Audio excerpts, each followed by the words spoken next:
Now I know Frosty Faustings and CEO just happened, but you can't ignore that Capcom Cup got canceled and the Dbfz World Tour, and I think even the Tekken Master Series or whatever it's called are all canceled, right? It's all canceled, and it kind of has me wondering what is going to have to take place for offline to come back, like for good, to have like world tours and to have like majors that are safe, and even locals. I don't have locals in the area that I'm in right now because they just don't feel like it's safe to organize anything, and I completely agree. I think so far the closest that we've seen to like a almost perfect event is Frosty Faustings. They ran like on-site COVID tests. You had to have a vaccine card, you had to have a negative test, and pretty much everybody that I saw from the stream perspective was wearing a mask. And so far I've only seen like one tweet of somebody who went testing positive afterwards. After CEO, it was like a sea of tweets. It was like 50-50 almost. Every other tweet was, I'm negative, I'm positive, I'm negative, I'm positive. But again, those are only the people who chose to share. There could be more people at Frosty's who got it who just didn't say anything. And that's kind of the scary part for me, is COVID kind of weighs differently to different people. Some people understand the gravity of it and other people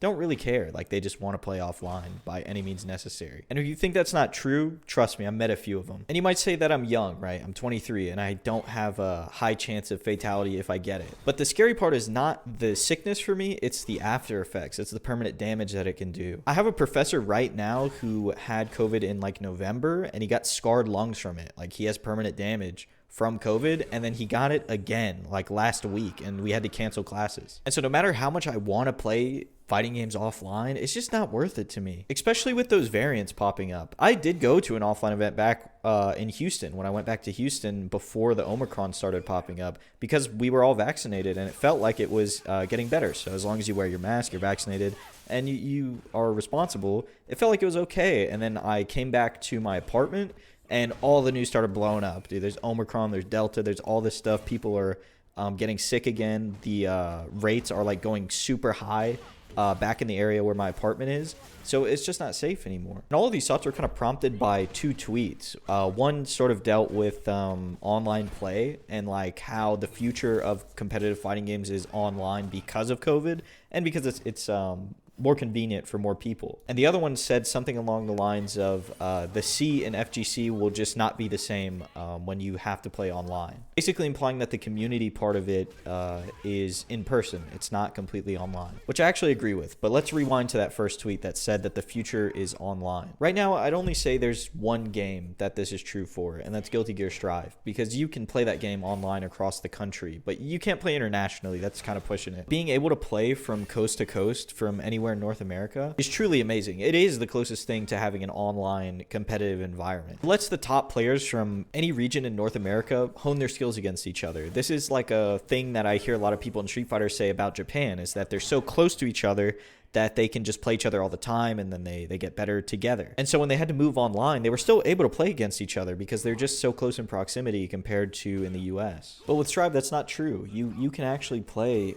from anywhere in the country to anywhere else in the country. It is truly revolutionary. And in an ideal situation, I think everybody would train online, train against each other online, and then take it offline. But when you explain that concept of the online environment is competitive, it is good, but you still choose to play offline, I think that's where the divide starts to happen. Between the two people who think that online should be the future, and it will be the future, and the other group that says the community is actually a big part of it, like playing offline and being in the presence of other people with the same interest is a big deal, and it is to me. But I can see both sides of the argument. I can see why people would say that the future will be online. If we ignore COVID completely and say that in an ideal world that didn't happen and everything is fine and dandy, online is still more convenient for more people, just geographically. You don't have to go anywhere, you don't have to tell anybody you're coming, you don't have to find any locals, you can just log into a website and register. And in some aspects, that's kind of, I think, why people say that the community part of the FGC is hard for them to feel online, because when you just log into a bracket,